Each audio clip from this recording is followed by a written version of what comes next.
Good evening, everyone. I see the time is 5:30. It is Monday, March 2nd, 2026. I'll call this council meeting to order. I'd like to begin by acknowledging that our meeting today takes place on the traditional territory of Stahelis. I have a quick public service announcement, so to speak. Next council meeting, and there'll be postings on the village website and other reminders. Next council meeting will not be in Memorial Hall. There's some electrical maintenance or upgrades taking place that week. So the March 16th council meeting will be in the council chambers at the village office. So March 16th council meeting will not be in Memorial Hall, but in the council chambers in the office. No public hearing tonight. Are there any late items to introduce tonight? I don't see any. I'll move to item 5 on the agenda, approval of the agenda. A motion to that effect from Councillor Vital, seconded by Councillor Jackson. Discussion on that motion. I'll call the vote. All in favor? And that carries. Any declarations of conflict of interest this evening? Seeing none, I will move to item 7 on the agenda, which is adoption of council minutes. So moved, Your Worship. Moved by Councillor Faccio, seconded by Councillor Schweinbenz. Any discussion on that motion? Seeing none, I'll call the vote. All in favor, and those minutes are adopted. Item 8 on our agenda is business arising from the minutes. Is there any business arising from those minutes this evening? I don't see any. I will move to item 9, delegations and petitions, which there are none tonight, which takes us to item 10, which is correspondence. Could I have a motion to receive the correspondence? Moved by Councillor Vital, seconded by Councillor Schweinbenz. Any discussion on that motion? Seeing on the motion to receive the correspondence, item 11 is business arising from correspondence. So I'll call the vote on the motion. All in favor of receiving the correspondence, and that carries, which takes us to item 11, which is business arising from correspondence. Is there any business arising from correspondence this evening?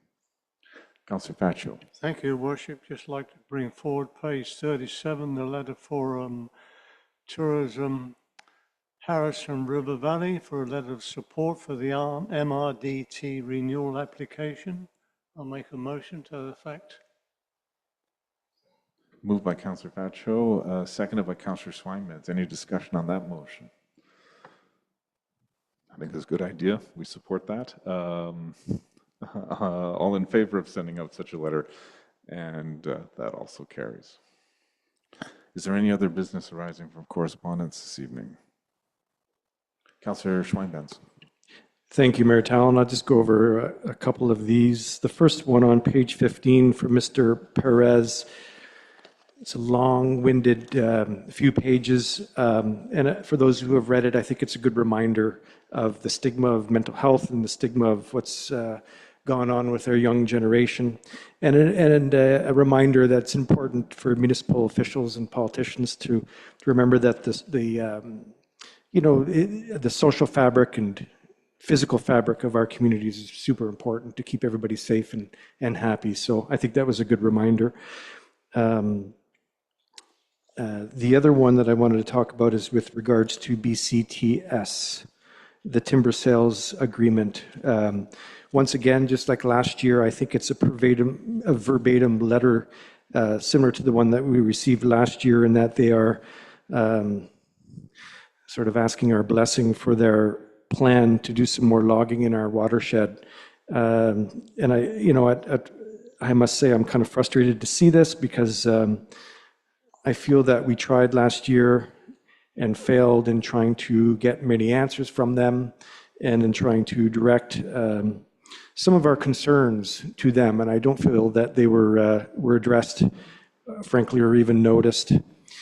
The final during the final council meeting of last year, I think it was December the 18th, our fire chief came in and reported to us that the overwhelming smell of burning that we had in our neighborhood was because of they were burning some slash up on our mountain. That lingering smell and pollution lasted for 3 or 4 days. Nobody in our staff that I'm aware of received a text or an email regarding that might be happening. I just don't feel that there's any consideration for the downstream effects that we are suffering as a village. On the very first council meeting that we had, I think it was January the 20th or 22nd, we had an atmospheric river. And same again, I spoke to so many people who've been here for decades, and they've never seen the amount of rivers and rivulets and amount of water coming off these mountains as they have before. Mayortown, the science is in. When clear cuts happen in your neighborhood, the hydrology is changed, the temperatures rise, the humidity goes down, the wildfire risk increases. The practices of the forestry industry I know are coming under great criticism, and the reality is that our small little village no longer gets the benefits of logging, but we're getting all the downstream problems associated with it, including silting of the Miami River and, of course, our wildfire risk. So I'm not sure what can be done. I'd love to have them here as a delegation again. Somehow we need to engage with this and be able to have our community have some say or some feedback to them so that this doesn't continue to happen in the future. If you look at Mount Woodside and Bear Mountain, it's being fragmented over the generations. It's becoming just a woodlot, which is very susceptible to wildfire. They go up and clear cut it. They spray it with glyphosate to make sure all the deciduous trees can't grow. And that's just not good for environmental reasons. So I wish that this group and this village could do something about it. I'm not sure what, but there should be, I'm looking for ideas, but there should be something we can do about it. Thank you. Thank you, Councillor Schweinben. I too am, well, surprised, but maybe I shouldn't be getting another letter from BC Timber Sales seeking our input and our views. Corporate officer, did we ever get a response to our letter, the last letter? I think it's many months ago, with some pretty clear questions about what these activities do to affect wildfire risk or flooding or any other things. Have we got a response to those questions? Because I know the first time we wrote, disappointingly, they just said they follow all provincial guidelines and regulations, which didn't tell me much, but I'm hoping there's an answer to that question, or have they responded? Thank you. There's been quite a bit of back and forth with BCTS. I believe the Minister of Forest responded regarding the UBCM appointment that Council had. Since then, I have not received anything further from BCTS. I'm inclined to invite them to a council meeting, but I think it wouldn't be in their best interest if they don't come with answers to our last questions. It won't be a very good use of their time if they are unable to respond to some of the basic questions on some of the points you've raised, Councillor Swinebens, and others that we had written them. And wonder, corporate officer, if you could follow up with them. Wonder if we need a motion to that effect to follow up. I'd love to speak with them again if they have any information, but if they have no answers to any of our most basic questions about the impact to the village on forestry operations, we can write a letter accordingly. I don't know why they're asking for our views if they can't answer basic questions. Councillor Faccio. Thank you, Your Worship. As a suggestion, maybe, although we have received some correspondence from the Minister's meeting last year, I still think that under your signature, a letter of our disapproval with the service that we've had from BC Timber Sales, not really answering the questions we've been asking for, or clarity on the questions that we've been asking for, and write a letter to his to the Minister himself, and also again let's arrange another meeting when we go to UBCM with the forestry minister as well. So that's my suggestion. Thank you. Thank you, Councillor Thatcher. That was a good suggestion as well. Councillor Vital. Thank you, Mayor Talon. I read that report at length, and I could not make heads or tails out of it. The mapping is, you know, one suggestion that came to my mind is that rather than having representatives come here, that perhaps council should make an effort to make an appointment with them. I believe their office is in Chilliwack, and perhaps have a little bit of one-on-one with them. Thank you, Councillor Vital. Councillor Jackson. Thank you, Worship. I think right now it's all futility. The government at this point doesn't know what it's going to do with logging.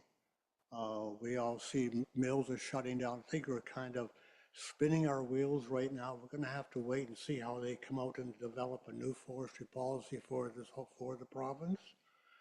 I can understand what you're all talking about, but we have other issues maybe that we need to concentrate on right now, because we can't change the course of the provincial government at this particular time. Thank you. Thank you, Councillor Jackson. Councillor Vital again. Thank you, Mayor Talon. If this council decides to forward a letter with our displeasure of them not willing to answer our questions, I'm also going to suggest that that is CC'd to our MLA also. Thank you. Having heard the discussion, Councillor Schweinbetz, I'm sorry. Oh, I was just going to ask, do you need a motion to that effect, or are you willing to write a letter and invite ourselves into their offices and see if we can get some answers? I want to make a suggestion that we have village staff reach out to BC Timber Sales and say council is interested in responding to their letter, but we'd really like some answers to the fairly direct questions we had that have been unanswered, such as when do they seek village input on where logging happens and effects of logging on wildfire risk and other flooding and other types of hazards. I think those were sort of the three questions. And I wonder if we can get staff to reach out and find out when we can expect an answer to that, because we are keenly interested in this and we would like to provide some meaningful input. But in the absence of any substantive answers to the questions we posed, it's difficult for council. And frankly, I would ask, why even bother sending out these invitation letters, other than I guess maybe they've got a requirement to do so, because they don't seem, at least to date, genuinely interested in responding to village concerns. So a motion, do we need a motion to that effect to direct staff to follow up with BC Timber Sales? And if they do have answers, we welcome them to come here and do a presentation again. But in the absence of any answers, and answers more meaningful than just we follow provincial regulations and guidelines, would be helpful. So I'll move that we direct staff to follow up and go from there. Seconded by Councillor Faccio. Any other discussion on that? Councillor Faccio? Oh, sorry. Councillor Schweinbetz. Most of the land that we're talking about, quite frankly, is in the District of Kent, and I'm just wondering if we need to engage them as well with this effort, I think, or at least inform them as to what we're doing, because if we act as a team, perhaps they have the same concerns that we have, and we just aren't aware of that. As a team, maybe we're more impactful. Thank you. Thanks. We can also reach out, I guess, through staff and find out if they are got the same letter and how it is the District of Kent is responding to it. Any other discussion on the motion? I'll call the vote. All in favor? And hopefully we get some good news from BC Timber Sales and can have a good conversation with them at a future meeting. Is there any other business arising from correspondence this evening? Yeah. Councillor Schweinbetz. Thank you, Mayor Talon. One more. Page 31. we all received a communique from the Agassiz Harrison Community Services. There's been a lot of questions about this project, as you know, and we were all privy to some of the concerns and opposition from a large portion of the community. I just wanted to draw your attention to paragraph 3, the second sentence, in which the Agassiz Harrison Community Services says that we will continue to work with the Village of Harrison to determine the next step, as the project is only in the proposal stage. We will seek other sources of funding and submit applications to future BC Housing funding calls as appropriate.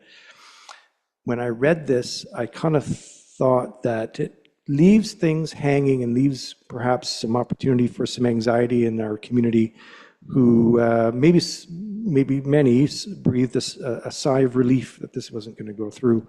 So I'm wondering, Mayor Tallon and Councillor staff, if this is still a project that's in the proposal stage, what is the status? I think I can answer that. I think the letter is quite clear. BC Housing suspended and won't be pursuing any of the applications made pursuant to that call-out that Agassiz Harrison Community Services put a proposal in. So that is, my understanding is dead, it's finished. I think I read the third paragraph with a little different understanding. I think Agassiz Harrison Community Services already provides some services to seniors in Harrison and District of Kent and Agassiz. And I just look at this as just keeping the lines of communication open, and Agassiz Harrison Community Services undoubtedly will be continuing to try and provide services to seniors, and if they see a need, they may pursue other types of funding or opportunities or partnerships. So I think that's a way of just saying they're continuing to provide services to seniors, and while this project and this proposal is not going to advance, it's stopped, dead, and it won't be revived, other opportunities may arise in due course.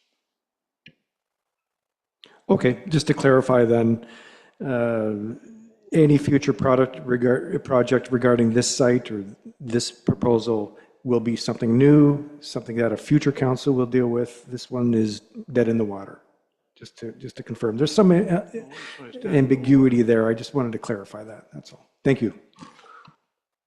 I think, yeah, the BC Housing ended that program, so that money doesn't exist, and the applications that were made to BC Housing, including Agassiz Harrison Community Services, those won't advance, and that program, according to BC Housing, isn't going to be revived. It's finished at this time. So. Councillor Faccio. Thank you, Your Worship. With due respects to the comments that have been made, there are people in the community, even as of yesterday, that were calling me with concerns what they read about the letter, because in the last month now, there's 3 families or seniors that are leaving the village because they're rather disappointed by the letter and they're moving into Chilliwack.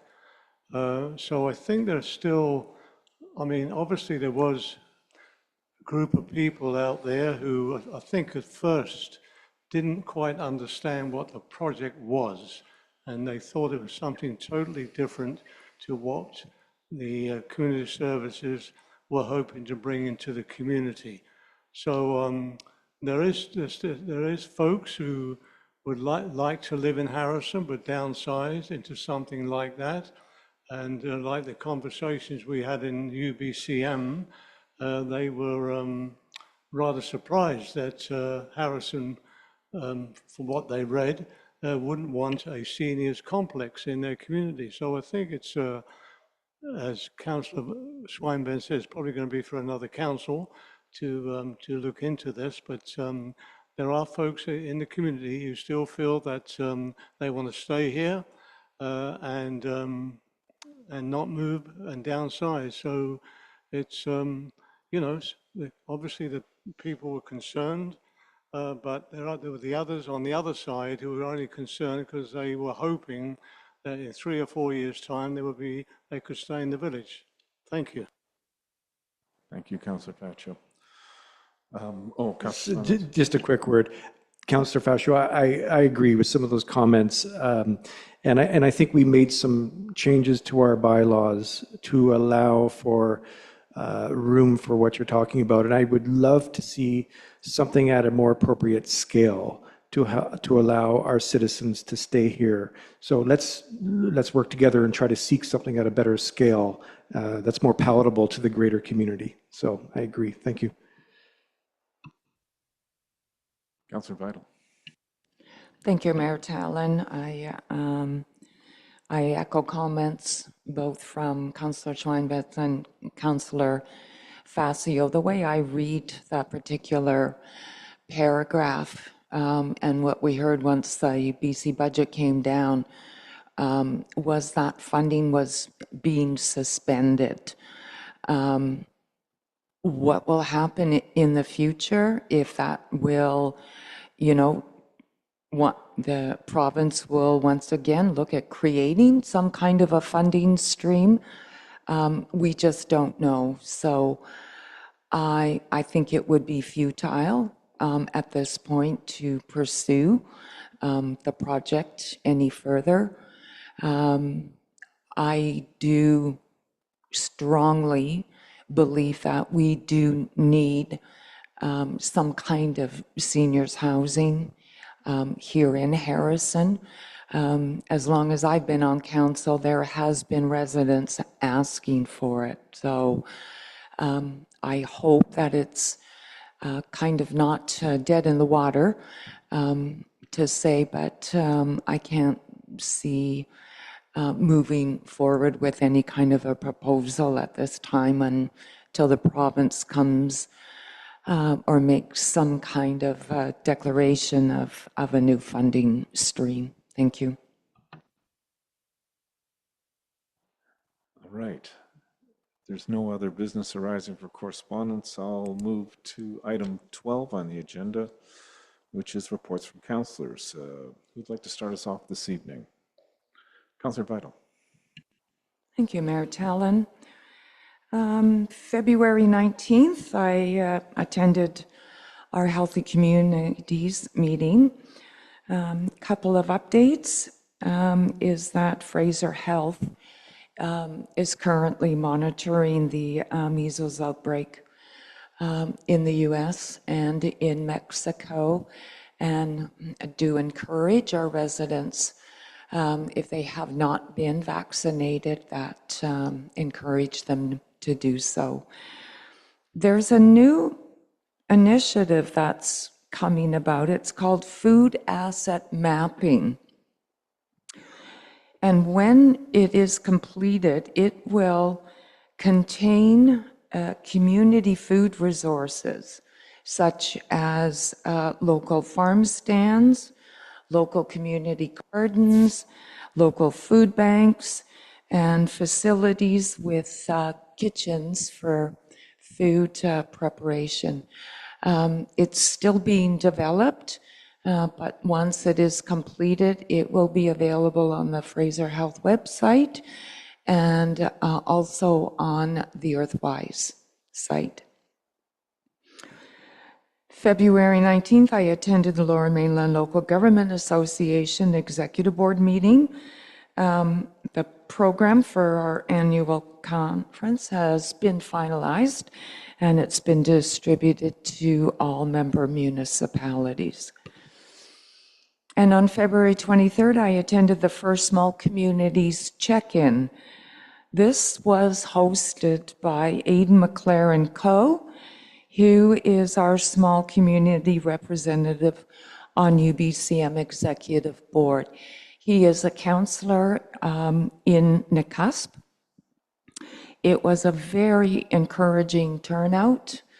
I'm not sure of the number, but I believe there was maybe 25 or 30 representation from small communities. And the topics discussed with other communities included the very strong opposition to Bill 216, increasing number of FOI requests, and possible changes to legislation regarding the Code of Conduct and the need for an independent, provincially appointed integrity commissioner. I thought this was a very productive meeting, and I'm sure you'll have some words to say on it, Mayor Tallon. And the indication is that prior to each UBCM Executive Board meeting, an invitation will be sent out by Aiden for another engagement with small communities. Thank you, Mayor Tallon. Thank you, Councillor Vital. Councillor Baccio? Thank you, Your Worship. First of all, I popped my head in last week, not to stay, just to say hi to the staff of the open house, and I popped my head into the open house for the budget at the village office, and I have to applaud our staff for the wonderful job they did on both open houses. I cannot believe the boards for the financial budget, how easy it was to follow how our financial situation is carried out in the village. It was absolutely wonderful. And also the open house that was here on the Thursday that our community services manager and Kaylee put together. And of course, our CFO and his staff who did a great job of the financial open house. Unfortunately, as normally happens, not as many people turned up as they should do, but there you go. We do the best we can. At the regional district on February the 26th, this is the hospital board. And why is he reading out about the hospital board? Well, your requisition from your taxes goes into the hospital district requisition for hospitals in the region. And one of the options that was to continue to build up major capital savings utilizing tax increase in an effort to decrease the reliance of debt on future major capital projects. So that was the one that was passed. It's for the village of Harrison Hot Springs, it's about $8 difference from $8.06 per increase for an average property. So it's not a tremendous amount, but it all goes round to help out. And it's the capital projects. The expectation is for minor and medium capital contributions to grow to 17 million by 2029, and from then on increase in an inflationary rate. So this is where your money goes for all the improvements to the hospitals in our region. And slight increase, but you know, it's better to have these increases in your budget and not have them, and then you have to go and find the money. For the lower mainland local government resolutions, there are several resolutions from the FVRD. One was to do with the ALR lands regarding illegal dumping of fill. And then there's the protection of optimization of industrial lands, the BCY Highway Patrol Services. As you know, they're taken from the detachments to put them on the highway patrols because they're short-staffed. And that's some of the resolutions going forward from the regional district. The gravel operations is a large one coming forward at not far from the Shawathel First Nations on Highway 7 there. They're looking at a volume of 360,000 cubic meters, an area of 101,000 cubic meters, and it's going to be a 15-year average annual extraction of 24,999 cubic meters. So that's what's going to be going on highway number 7, going towards Hope. More gravel. the fire department statistics for 2025, and the fire departments in the regional district is Boston Bar, Chilliwack Valley, River Valley, Columbia Valley, Hemlock, North Fraser, Popcom, and Yale. Last year they attended 1,000 calls, and the majority of their calls, as is Harrison Hot Springs, is to do with medical. There were 443 calls for medical reasons. And one thing that they do at the regional district, I'm not sure if we'd looked into this, but for calls outside of their area, they do get allocated from provincial government some monies. And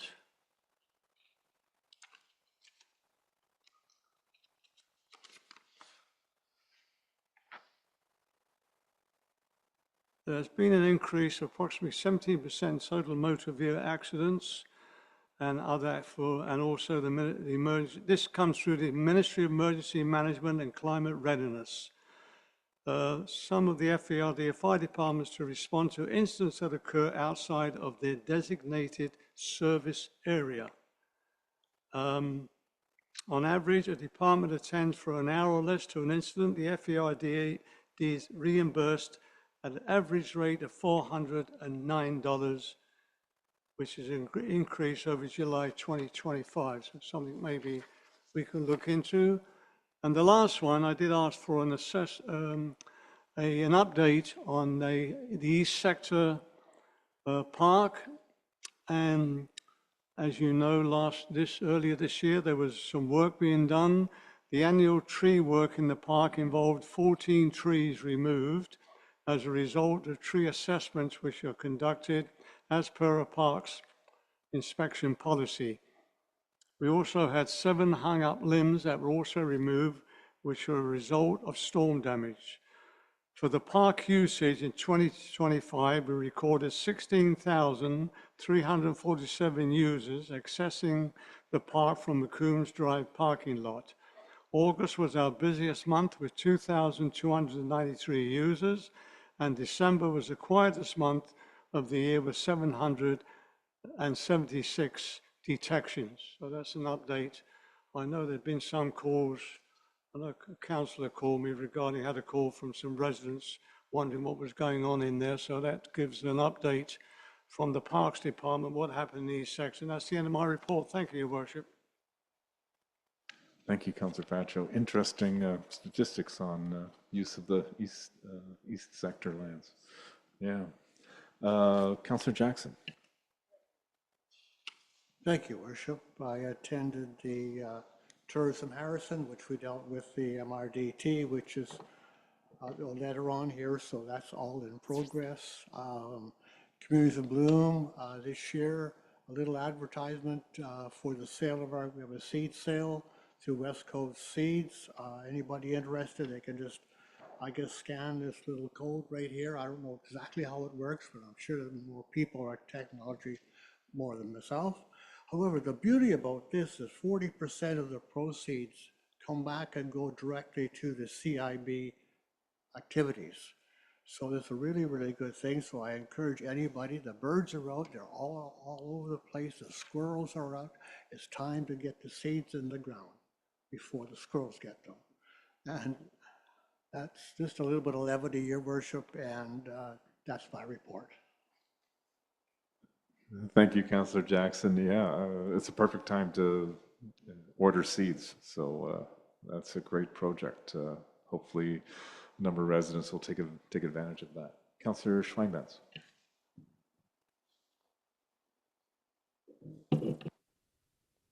Thank you, Mayor Tallon.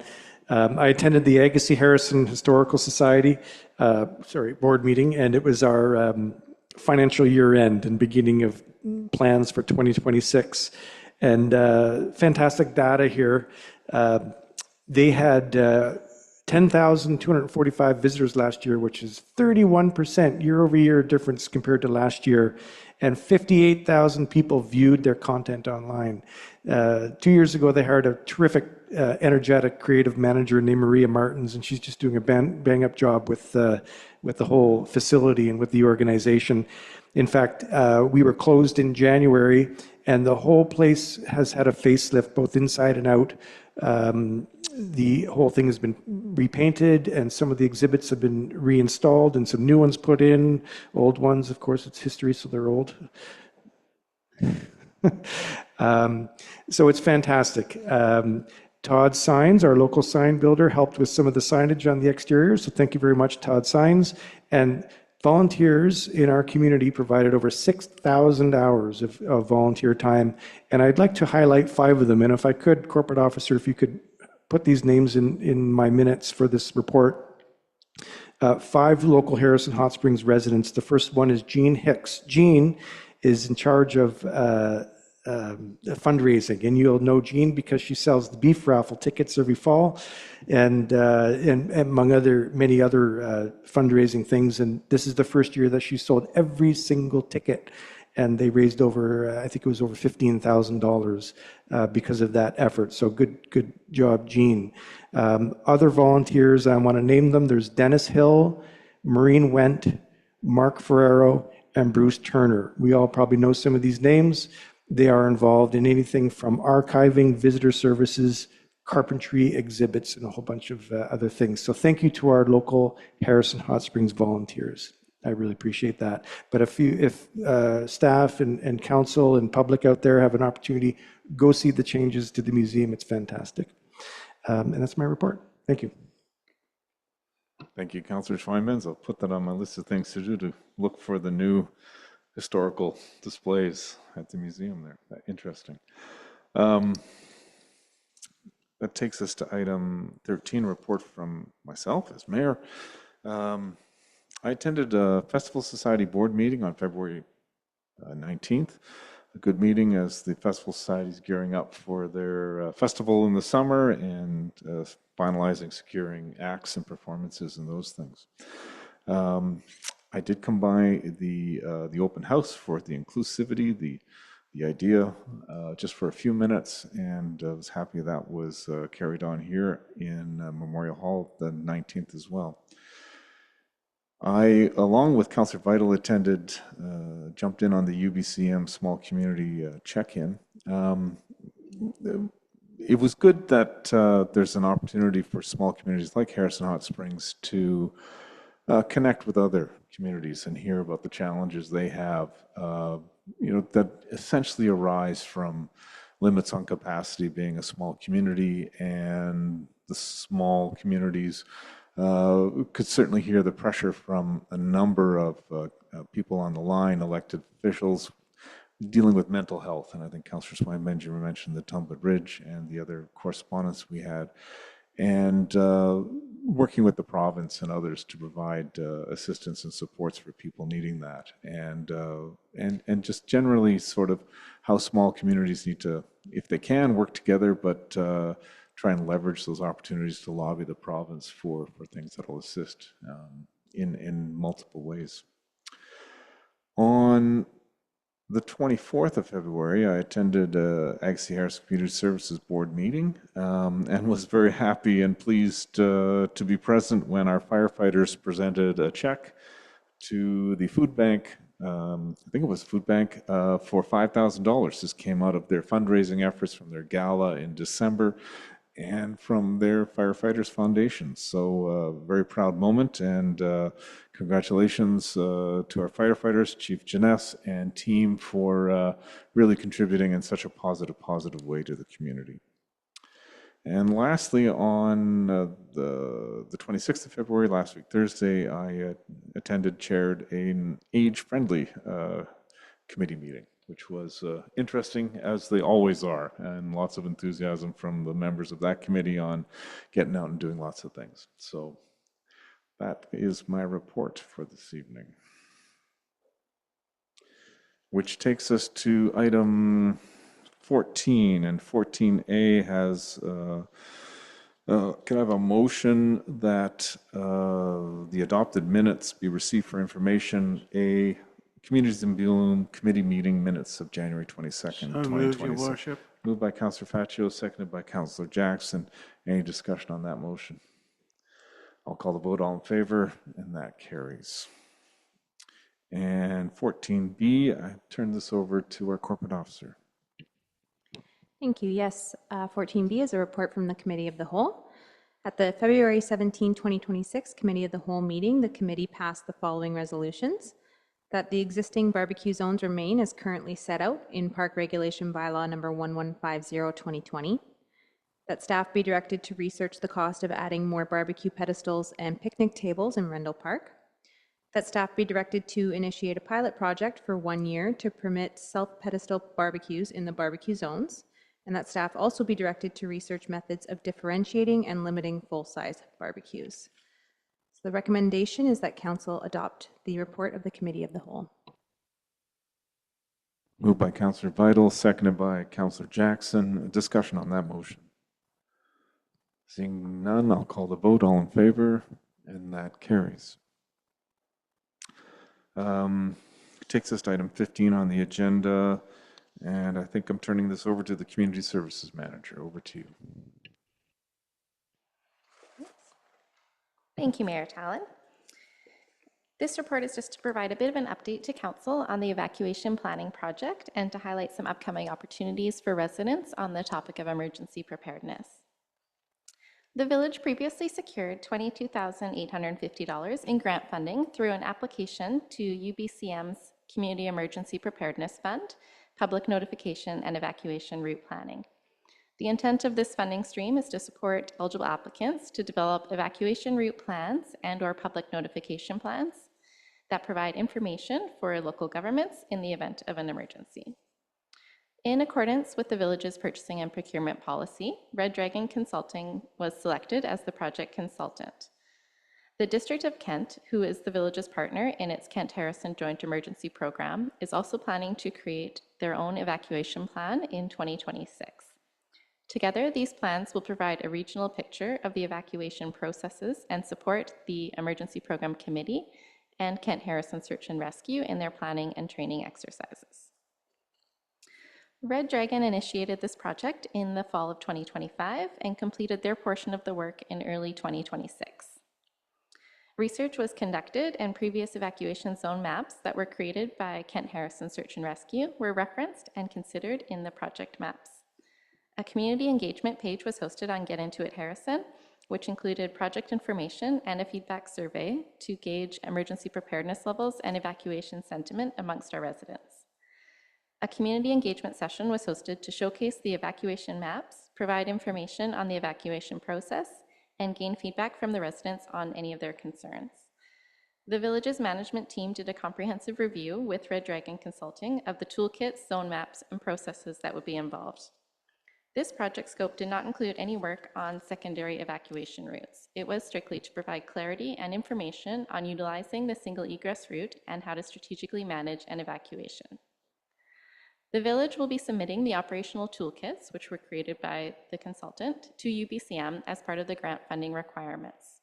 While the village waits for this review, staff will be creating an evacuation guide for residents utilizing the information provided by Red Dragon Consulting. This guide will serve as a supplement to the Emergency Preparedness Resident Resource Guide that was published by the village in the spring of last year. Village staff will also be conducting an evacuation plan exercise to increase familiarity with the operational evacuation toolkits and processes. With the support of the Kent-Harrison Joint Emergency Program, future evacuation exercises and tabletop EOC exercises will be scheduled. Attached to this report is a What We Heard document, which highlights feedback received from the community.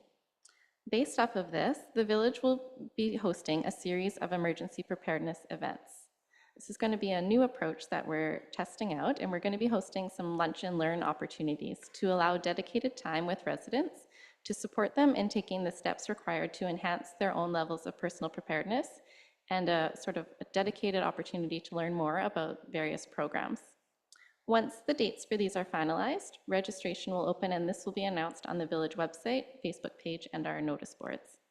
Spaces will be limited to ensure that there are enough team members to support the activities that are outlined. There are no financial considerations at this time. And the recommendation before council is that the Community Services Manager's Evacuation Planning Update Report dated March 2nd, 2026 be received for information.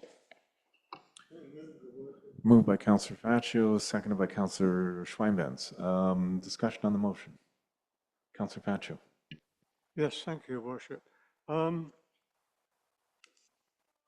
The open house for the public, is that purely be for the, through you, Your Worship, to manage the community services? Would that be just for the public, or what I'm trying to get to, Christy, would there be an opportunity for the mayor and council to have a session on this, or could they do that with the staff? That's where I'm coming from. Community Service Manager. Thank you, Mayor Tallon. Through you to Councillor Faccio, just to ensure I am understanding the question correctly. Are you asking if there would be some sort of training for council on sort of just like a refresh on what the staff role and what the evacuation role would be for elected officials? Because from my perspective, I've gone through this a couple of times over the years. I think it's important that the mayor, council, and the mayor and the councillors realize that they're on the front lines as well here, and they could be the first, first ones with the staff to start moving. Yeah, not to take over from. I know how the line of command goes, not that part of it, but just to be aware of what responsibilities they would have in this, other than sitting at home and waiting. Thank you, Mayor Tallon. Yes, definitely. I'll take that away and we'll try and coordinate something with yourselves as well. Thank you for that. Thank you very much. Councillor Vital. Thank you, Mayor Tallon. Through you to our Community Services Manager. Thank you for the report. Sitting on the joint committee, I know that, or was informed that Kent would be also doing their evacuation planning. And once theirs is completed, is there any thought to sort of like our staff, working with Kent staff, to see where some similarities are and where we could possibly partner with Kent, just in, cases we would need an evacuation that it could probably run a little bit smoother if we kind of had that coordination with Kent. Thank you. Community Service Manager. Thank you, Mayor Tallon. Through you to Councillor Vital. Yes, definitely. We will be looking for some training opportunities to do some tabletop exercises together once both plans are complete. As anyone who attended the open house would have saw some of those mock maps, they outline a really good overview of directly within the Village of Harrison boundaries.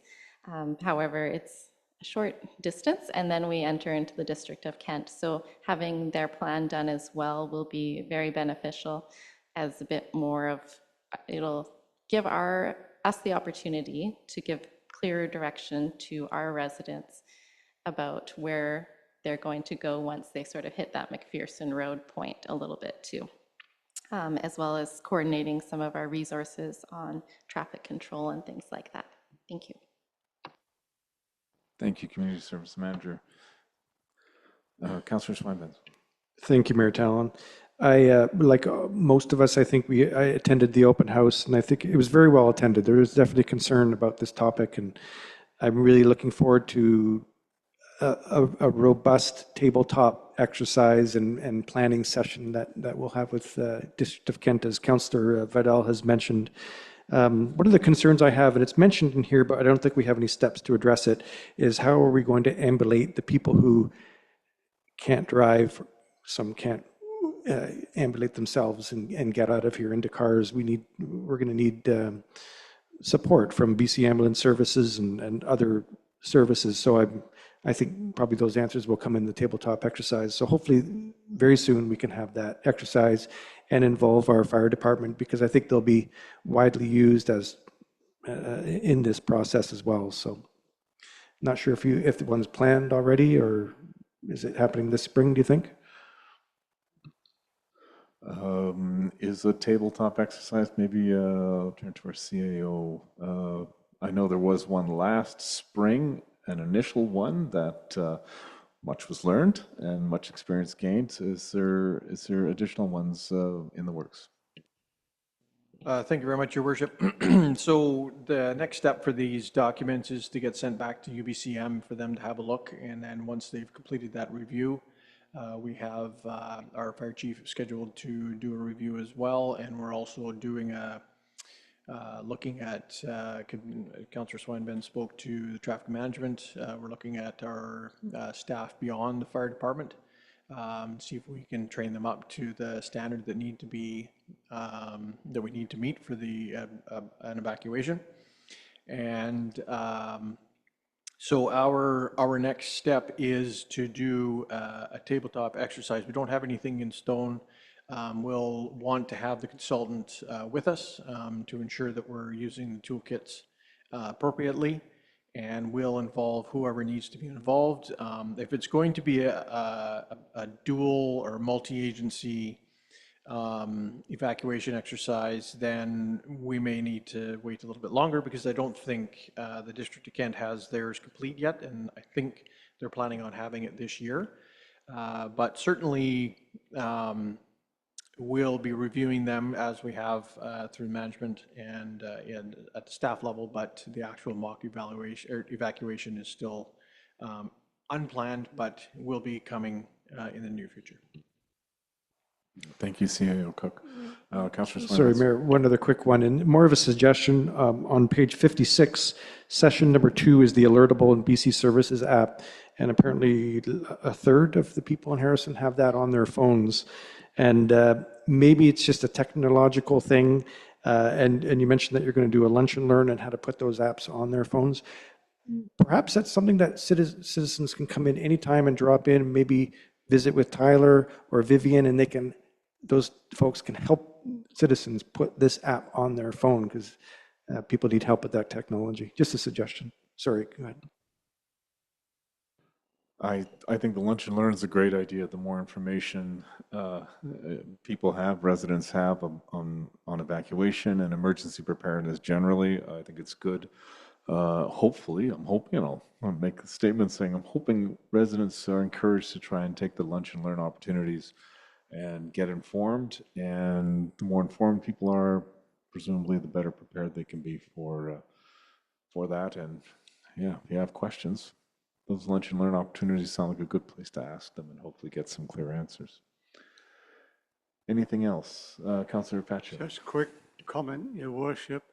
The one component here when we're talking about people with disabilities or those that can't make it out of their homes or they don't have a vehicle, this is part and parcel of the ESS's role as well.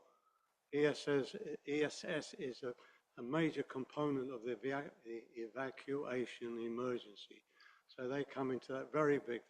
They're the ones that get you to a hotel, a motel, or a bed somewhere, and supplies, and you're allowed, I think, 4 days. Everything is paid for, and after that, you have to keep blotting out shits to this extra days. But they're one of the big components of looking after those that need that extra help as well. So I just thought I'd throw that in. Thank you. Thank you, Councillor Patrick. Councillor Jackson. Just one little comment, Your Worship. After 20 or some odd years talking about this, I read this report. It's excellent. We've been through all of this many, many times. It says, looking ahead, right here, the village will be creating an evacuation guide for residents utilizing information created by the Red Dragon Consultant. It's all summarized right here. You know, you can go on and on and on, but it's done. Our staff has done what we need to be done. And I don't really think we need any more else except a direction from them and just let the people know what we have. Otherwise, we'll be, some of us, it could be another 20 years. So I think we have to, Mr. Mayor, I'm getting frustrated with it, really. I really am, because the staff have done our job. Council's got to be decisive and do their job. Thank you. Thank you, Councillor Jackson. Seeing no further discussion, I'll call for the vote on the motion. All in favor? And that carries. And we are now on item 15B. And I think we're back again to you, Community Services Manager. Thank you, Mayor Tallon. This report is just to present the Village's 2025 Fire Smart Annual Report and highlight some of our priorities that we're looking forward to in 2026. So in 2024, the Village's Community Wildfire Resiliency Plan was created, and it contained the following recommendation as part of its action plan. And this was consider releasing a brief annual Fire Smart report to the public annually to further increase community awareness. So the attached 2025 Fire Smart Annual Report showcases achievements and accomplishments from 2025.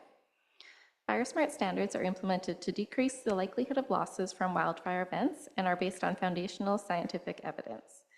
This report will be posted on the Village website's Fire Smart page as a reference.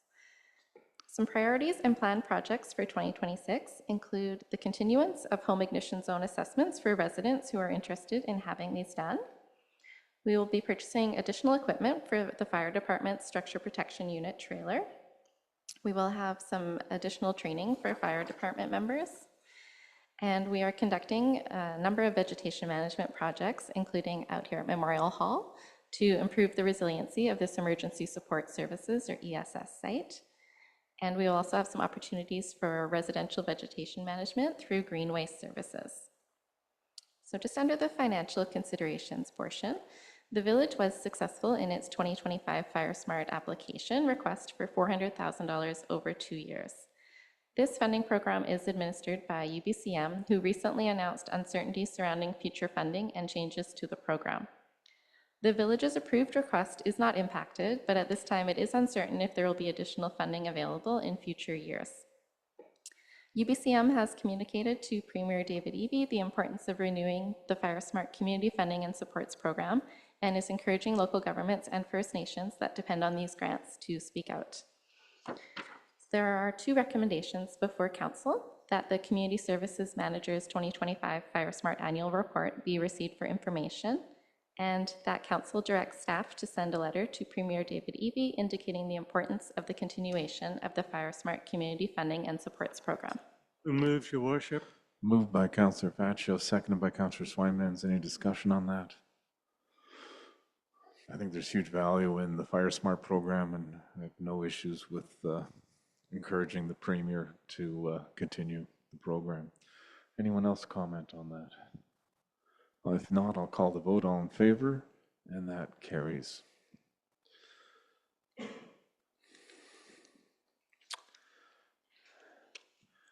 Item 16A, I'm turning over to our Chief Financial Officer. Over to you.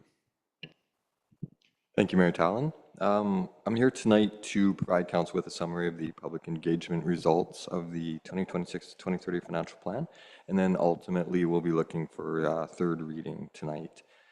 So staff introduced the plan to Council first at a meeting, Committee of the Whole meeting on February 3rd, and then next it was given first and second readings on February 17th.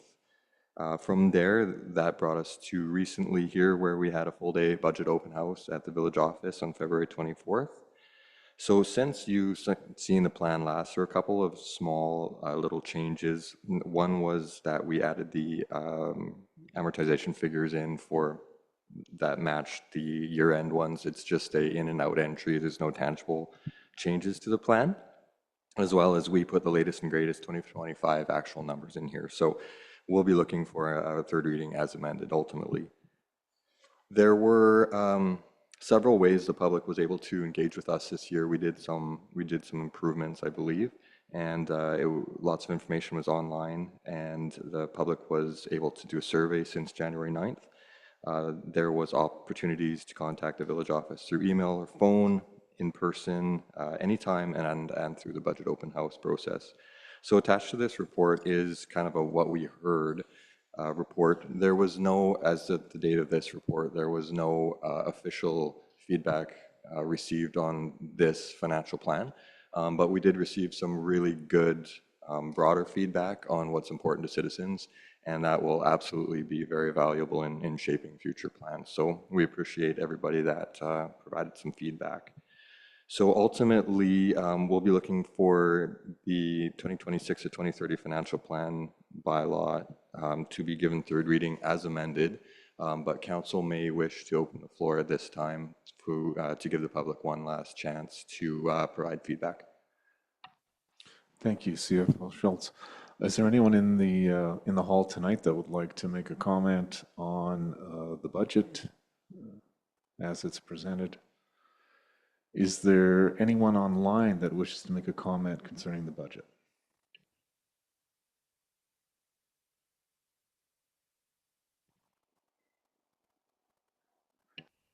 There is one comment from an individual online. Please proceed. Yes, good evening, Mr. Mayor and Council. My name is John Allen. I live at 398 Hot Springs Road, and I did attend the open house at the village office and enjoyed the graphics. But one of the issues that continues to bother me is the village's support for the construction of the new swimming pool facility in Agassiz. And this, unfortunately, hasn't been clearly explained to me or other people. Some people seem to think that you, the council, are preparing to, or maybe have done, donate a large amount of money in the range of $1.8 million to the project. And one of the suggestions has been that in order to give this money to Kent for a project which is underfunded, that you're prepared to somehow mortgage our assets here in Harrison in order to support a facility in Agassiz, rather than spending that money on any facility here in our own village. So I would like some clarity as to where exactly the village's commitment is to the swimming facility in Agassiz, and what money you are planning to give to them, and when you intend to ask us, the taxpayers and residents, whether we approve of such a large and generous expenditure or not. It's very much a case of your job being to provide services to us, the residents and taxpayers of the village, but instead of which you appear to be embarked on a course of action which will tax us and take money from us and give it to the District of Kent. So I would like a really clear answer from possibly the Chief Executive Officer, the Mayor, or the Chief Financial Officer, Mr. Schultz, as to just what it is you are planning to do in relation to that swimming pool, and whether or not you are, in fact, committing to give away our money which we don't even have and which you apparently want to go and borrow in order to give it away to the District of Kent. I look Thank you, forward to Mr. your Allen. answer. Thank you. We'll try and give clear answers. Chief Financial Officer, is there any funding for the aquatic center that's being built in Agassiz in our budget as presented? Thank you, Mayor Tallon. No, there's no funding whatsoever to the District of Kent regarding the pool in this budget. So there's no money in the budget for 2026. I think Mr. Allen had a sort of a companion question. Is the Village of Harrison Hot Springs borrowing money to provide to the District of Kent for construction of the Aquatic Center today? Are we, I don't recall a decision on that. Chief Financial Officer or CAO?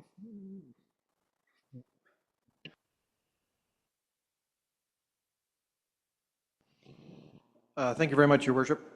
The last direction from council was for us to explore options to be a regional partner with the District of Kent regarding the pool, but there has been no decision made to date, and certainly no financial commitment in this budget or for the next 5 years. And in the event that there was, it would be coming to council, and council would be making that decision.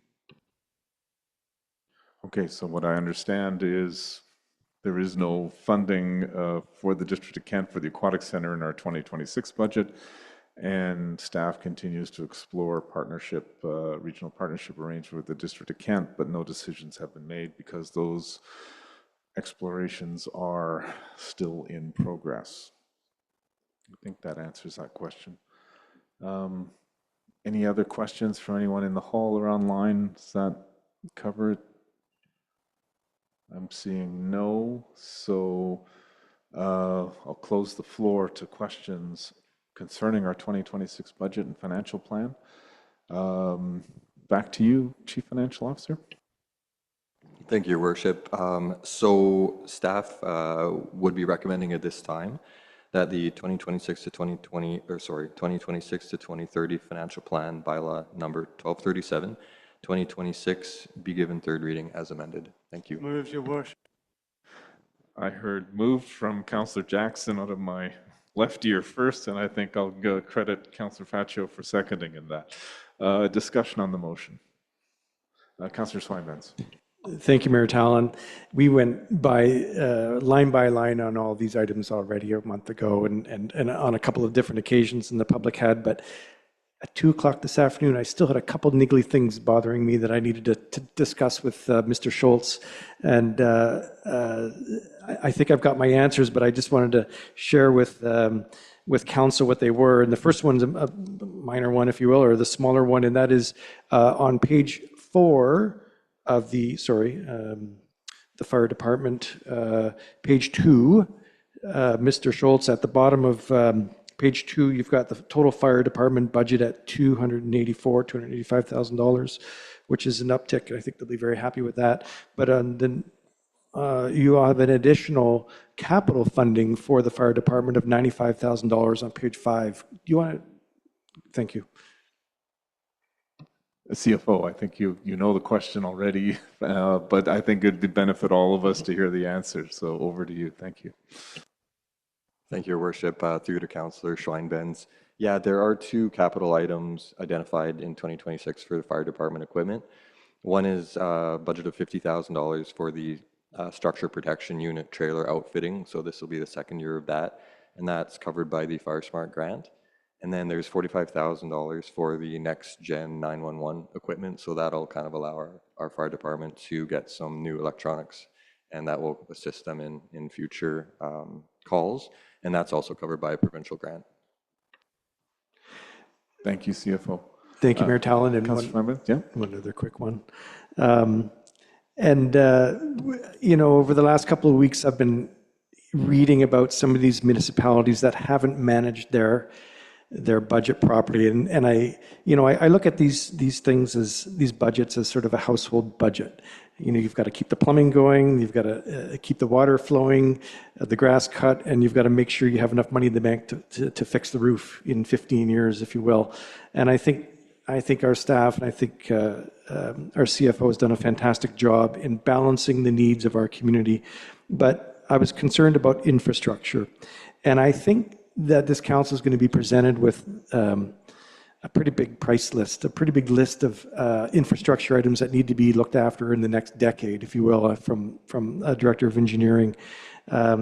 So that we don't fall down the unfortunate circumstances of municipalities that haven't looked after the reserves. Can you explain, Mayor Talon, perhaps our CFO could explain to us our reserve strategy and how we've increased it this year and how we might handle our infrastructure needs over the next decade if we're given a big bill of, let's say, $10 million. I think we're in good, healthy shape, but perhaps you can outline what you outlined to me today, how we're making it more healthy in the years to come.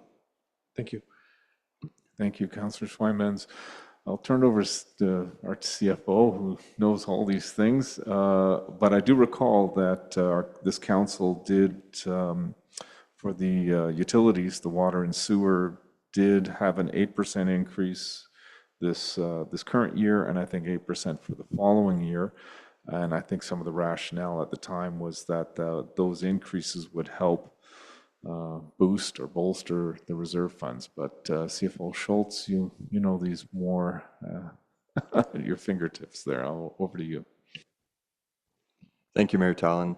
I think this budget cycle, I do want to commend council. There's been a strong focus on contributions to reserves, and that is not only on the water and wastewater side, but with roads and streets and all that. So I think this budget cycle is a very good one because the contributions to reserves have definitely increased.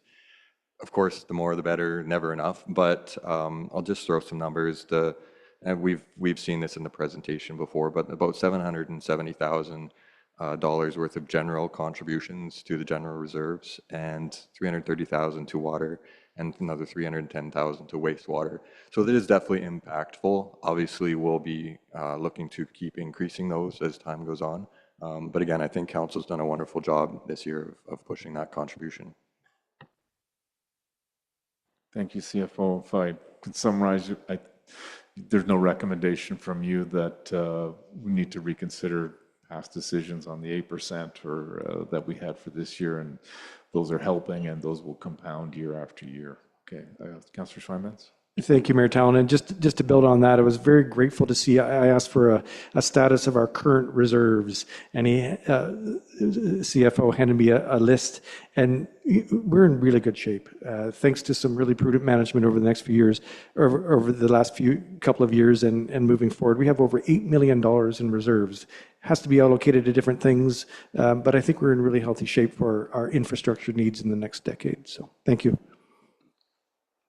Thank you, Councillor Schweinmans. Any other comments? I will say thank you, CFO, to you and your team for putting together such easily understandable financial statements and budget documents. It made it very easy to understand and understand what was being put in front of us. So my thanks, and I think thanks from behalf of council for that hard work. Seeing no further discussion on the motion of third reading, I will call the vote. All in favor? And that carries.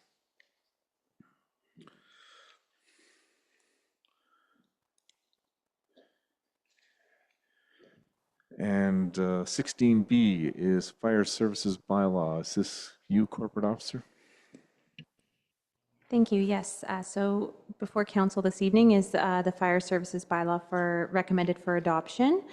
This was given third reading as amended at the last regular council meeting, so there's no staff report associated with this. You'll see on page 95 of your agenda package that the requested amendment at the top of the page there to separate out sections B and C was completed, and then all subsequent subsections were accordingly renumbered. And so the recommendation, there's two. Do you want me to split them up? I can take them separately if you like, or I could read them out both. That Fire Services Bylaw number 1236, 2026 be adopted, and that Fire Inspections Frequency Policy 1.27 be repealed. The motion moved by Councillor Vital, seconded by Councillor Jackson. Discussion on that motion. I don't see any, so I'll call the vote. All in favor? And that carries as well. Thank you. 16C, back to you, Corporate Officer. Thank you. Yes. So this is regarding the Highway and Traffic Amendment Bylaw number 1241, 2026. The purpose of this report is to present an amendment to Highway and Traffic Bylaw number 974, 2011 for Council's consideration. So this amendment bylaw has come about as a result of recent changes to the bylaws that govern pay parking and the boat launch.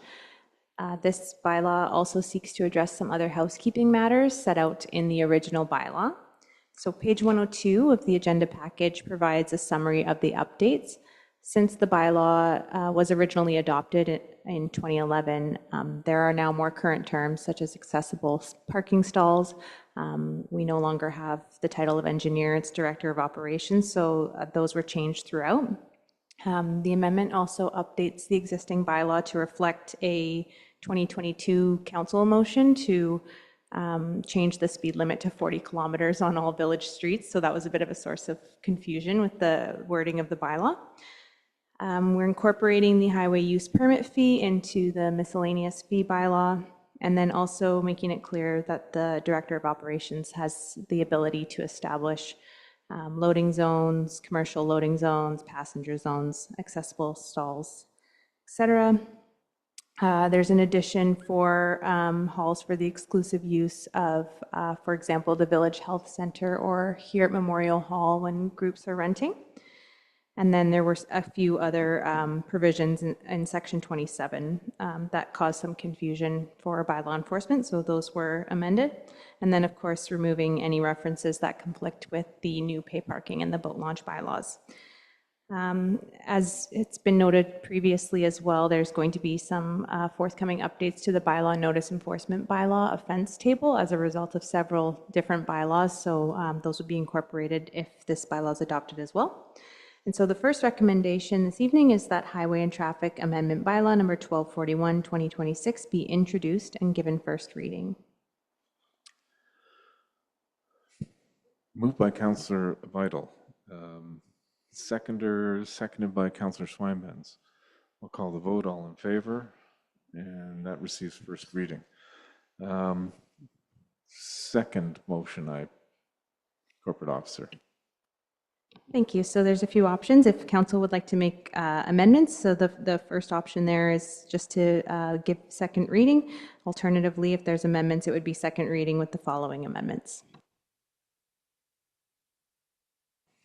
I think we talked about this quite a bit in the last several meetings, but open to discussion. Councillor Faccio, you're going to move something here. I'll move second reading. Move second reading. Is there a seconder to moving second reading? Councillor Jackson, discussion on that. Councillor Faccio. Just some direction. I want to change. Just a question through you to the staff.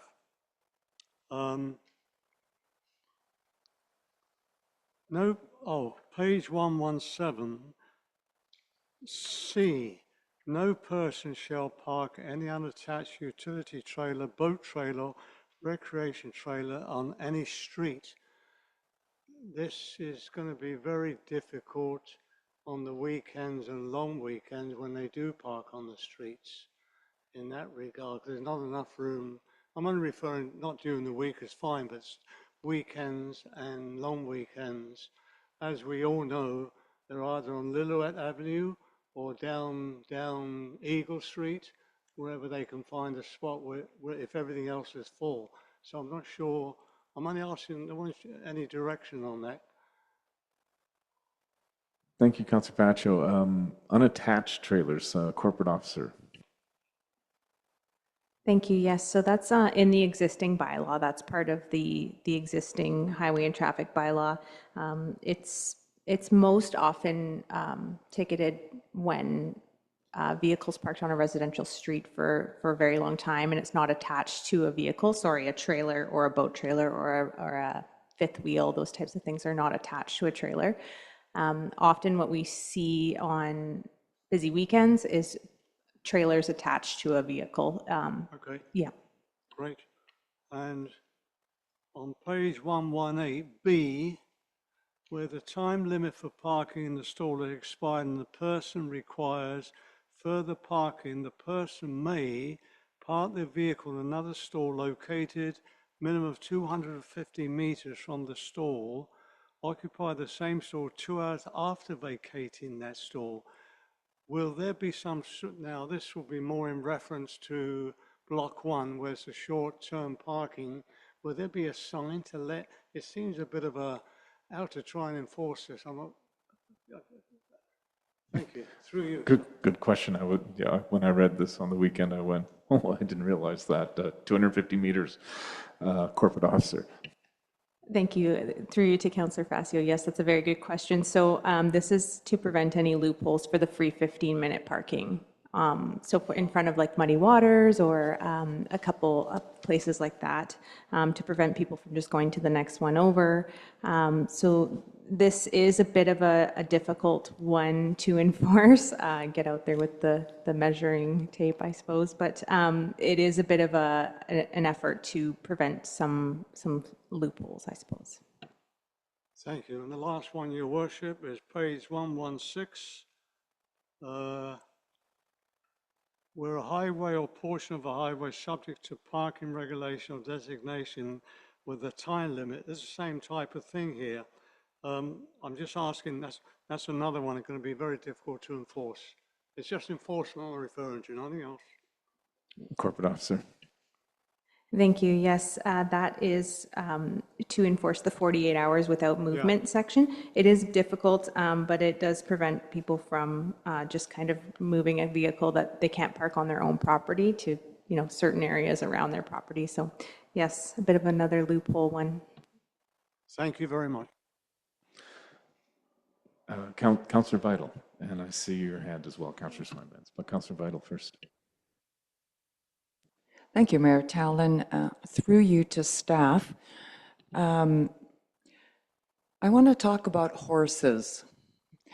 I'm going to refer to page 108 under use of animals.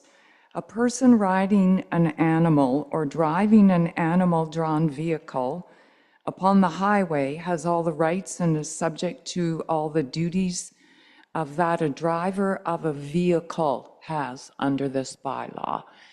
Am I right then to assume that somebody could ride a horse down Esplanade? Am I reading that correctly? Corporate officer. Thank you. Through you to Councillor Vital. Yes, so the animals are, so for example, horses, that's regulated by park regulation bylaw only in parks. I would have to double check the definition in that bylaw and whether there's any ability to restrict them on like Lillooet, on the provincial highway part in Hot Springs Road. Yeah, I'd have to look into that for you. Yeah, thank you. I did review our parks bylaw.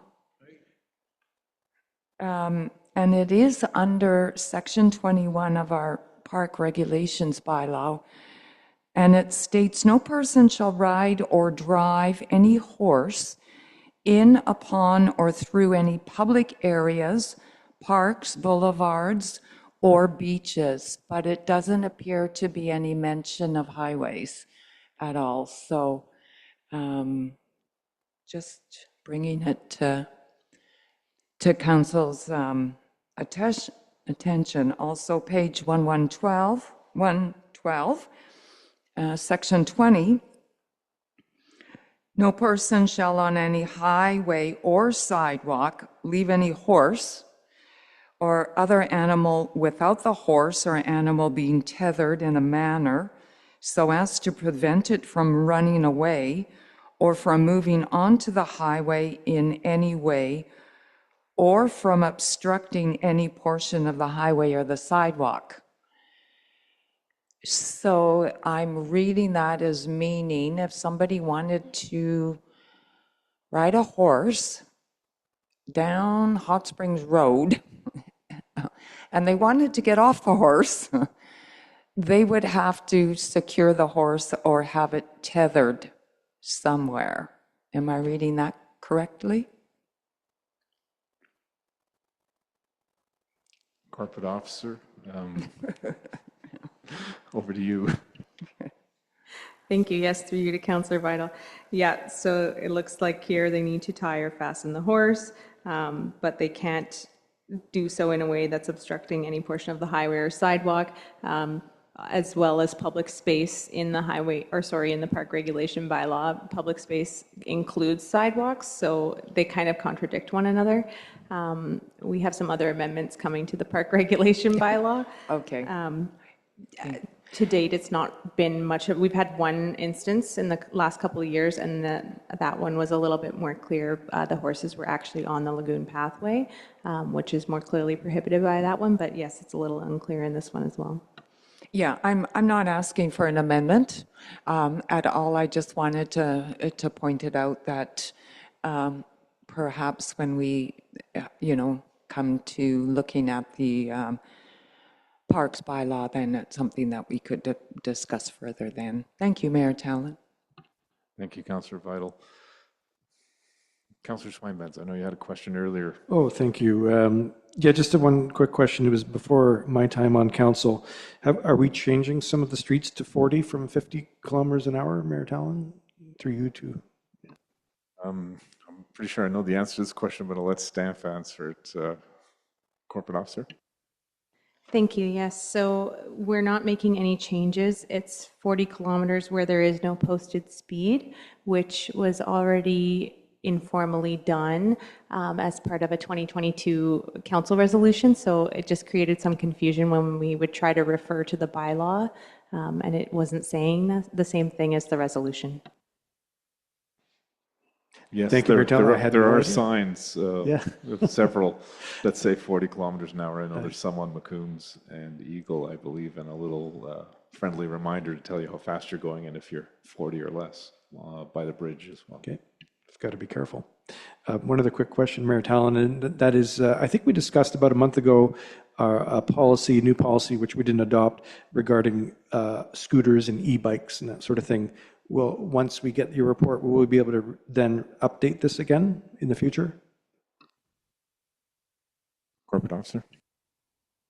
Thank you. Through you to Councillor Schweinbenz. I believe the recommendation from the Committee of the Whole was to keep the status quo in regards to e-scooters, which would mean not joining the pilot program. So if you join the pilot program, then you would be permitting them throughout the village. So the direction that staff received at this time is no further report, but to continue to focus on public education about the e-scooters.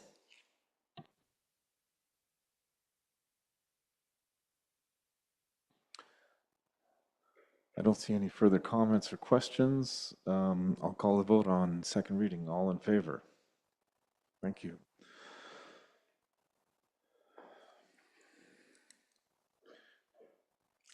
Are we back to you, Corporate Officer, for item D, pay parking regulation? Sorry, there's just one more recommendation, and it was that Highway and Traffic Amendment Bylaw number 1241, 2026 be given third reading. I see that. Moved third reading by Councillor Vital, seconded by Councillor Jackson. Any discussion on third reading? Councillor Schweinbenz. Just procedurally, are we allowed to do it on the same meeting? I'm seeing lots of nods from our Corporate Officer and CAO, so yes. We'll adopt it, I presume, at a subsequent meeting. Any other discussion on the motion? I see none. All in favor, I'll call a vote, and that carries.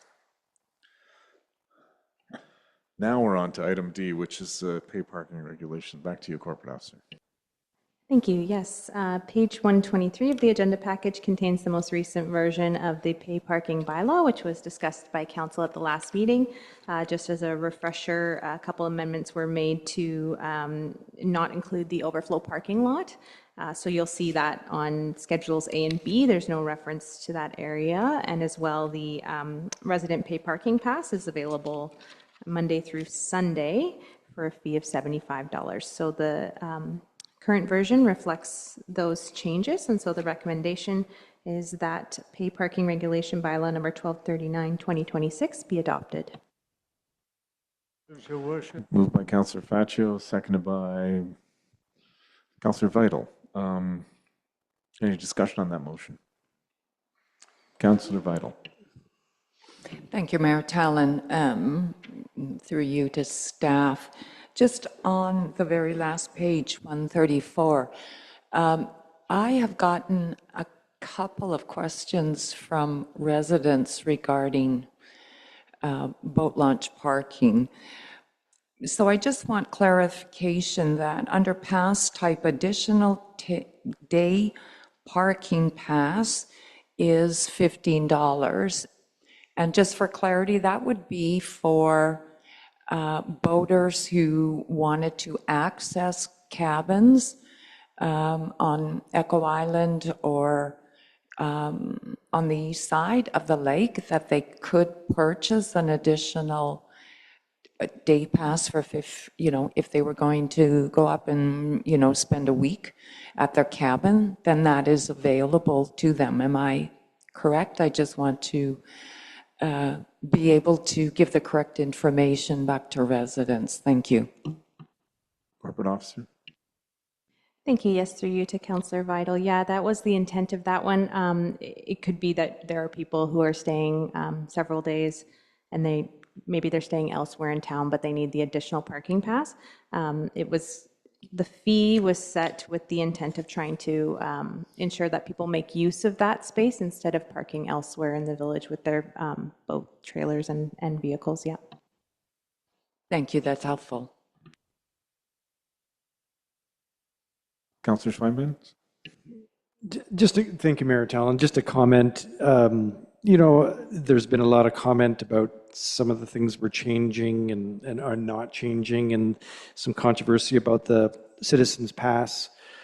This is our first year that we're going to actually completely own this process, and we're going to collect a lot of data for next year, and we'll be more enriched and more informed in our decision making. So patience, hopefully, from the citizens who may want these parking passes to go a different way. For all of them who really want free parking downtown, other citizens tell me that no, we should be paying, that pays for services that they use at the waterfront. So I'm grateful that we're collecting data, and I'm looking forward to next year being more informed. The next council will be more informed and more enriched in their decision making. So I'm very supportive of this. Thank you. I see no further discussion. In that case, I'll call the vote on the motion. All in favor? And that is adopted. One more I see here, boat launch regulation, Corporate Officer. Thank you. Yes. So same thing here. So the recommendation is that boat launch regulation bylaw number 1240/2026 be adopted. Moved by Councillor Vital, seconded by Councillor Schweinbenz. Discussion on that motion. I see none, so I'll call the vote. All in favor? And that too carries. Excellent. Item 17 on our agenda is new business. Is there any new business tonight? I don't see any notices of motion tonight from anyone. I see no notices of motion. Moving to item 19 on the agenda, which is question period for items pertinent to the agenda. Is there anyone in the gallery tonight in the hall that has a question, or anyone online with a question?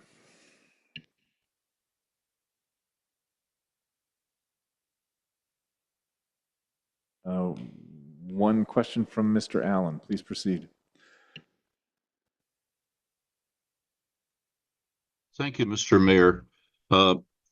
When I was perusing the proposed 5-year budget, I noticed one line item, and that was called the Federal Wharf. And I'd just like to suggest that you need to update that name because it's causing some confusion in the boating community because you're calling it the Federal Wharf. People think it belongs to the federal government. It hasn't belonged to the federal government since I got it for the village about 20 years ago. It's a village wharf. We own it, along with the water lot on which it sits. And I'd just like to suggest that you might want to stop calling it the Federal Wharf and simply add the prefix of X so that it becomes the ex-Federal Wharf, because it was for many years the Federal Wharf, but that would clarify that it is no longer a Federal Wharf, but is actually a village facility. Similarly, when you talk in your bylaw about the prohibition on scooters and various things, you're prohibiting skis, I believe, or attempting to prohibit skis being used on village streets, but you've spelt it skies. Skis is spelled S-K-I-I-S. Skies is spelled S-K-I-E-S. So I'd just like to make those two corrections if it's not too late, because you've already passed the bylaws, but I'd suggest that you might want to correct those two nomenclatures. Thank you. Thank you, Mr. Allen. I'm looking at staff here and some nods. Certainly don't want our budget documents, if it's no longer a Federal Wharf, that we have a clear way of describing what that item is and what it is exactly. And the typo, I see our corporate officer nodding and taking good notes on that. So we thank you for your comments and suggestions. Are there any other comments from anyone in the hall or online tonight? I'm seeing none. Again, again, our next council meeting will be in our council chambers, part of the village office, and that's on March 16th at 5:30 p.m. And I have a motion to adjourn from Councillor Faccio, and I have a motion seconded by Councillor Jackson. Any discussion on the motion to adjourn?